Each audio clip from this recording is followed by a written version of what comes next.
আইটেলের চমকটা যেন থামছেই না, একের পর এক চমৎকার সব ফোন নিয়ে হাজির হচ্ছে। এবার হাজির হয়েছে আইটেল A70 নিয়ে। সত্যি কথা বলতে আইটেল আসলে তাদের ফোনগুলোকে অনেক বেশি সুন্দর করার চেষ্টা করছে। ফোনটি প্রাইস মাত্র $105, যেটা 11,000 টাকার মতো আসে। আজ দেখবো এই প্রাইসে ফোনটি আমাদের কি কি দিচ্ছে, ক্যামেরা কেমন হবে বা পারফরমেন্স বা কেমন, এর সবকিছুই জানতে পারবো এই ভিডিওতে। আসুন তাহলে শুরু করি আজকের এই ভিডিওটি।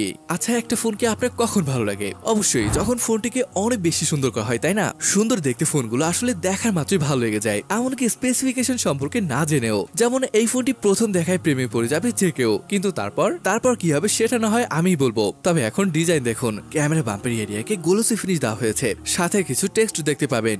রেয়ার প্যানেলে গ্লিটারি ম্যাট ফিনিশ করেছে, যেটা দেখতে ভালোই লাগছে। এর সাইড ফ্ল্যাট হয়, কিছুটা বক্সি ফিল পাওয়া যাবে। এই ফোনটিতে রয়েছে মোটামুটি 3টি কালার, এদের মধ্যে ব্লু কালারটিকে বেশি ভালো লাগছে আমার কাছে। তবে এই ফোনটিকে যখন বক্সে থাকা কেসটিকে পরাবেন তখন কেন জানি আর বেশি ভালো লাগবে।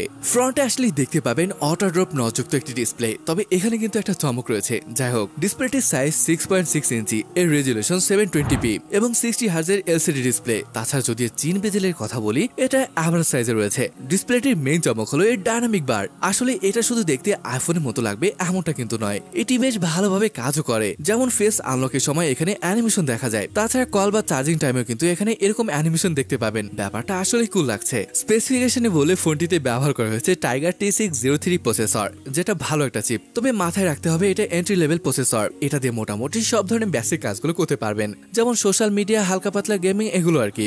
অবশ্যই $100 ফোন থেকে তো আর খুব বেশি আশা করতে পারেন না। ফোনটিতে রয়েছে 3টি স্টোরেজ অপশন, 3/128, 4/128 এবং আরো একটি 4/256 জিবি। এছাড়া আপনি চাইলে মাইক্রো এসডি কার্ড ব্যবহার করতে পারবেন সর্বোচ্চ 2 TB পর্যন্ত।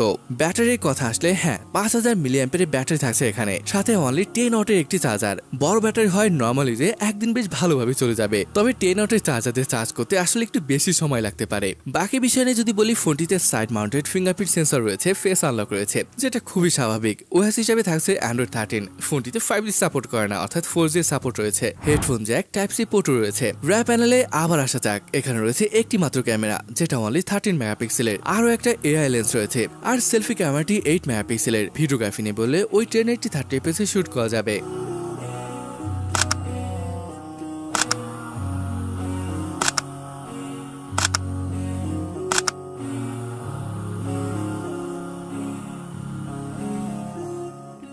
এবার আসুন ফোনটির প্রাইস নিয়ে কথা বলি। যেমনটা শুরুতেই বলেছি, এটা প্রাইস 11,000 টাকার মতো, যদিও দেশে লঞ্চ করলে আরো কিছুটা বেড়ে যাবে। তবে মেইন কথা হলো ফোনটি আসলেই কাদের জন্য।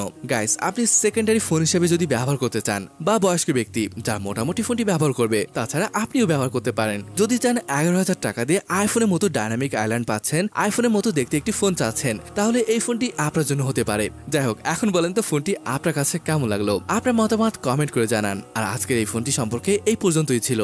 দেখা হবে পরের ভিডিওতে।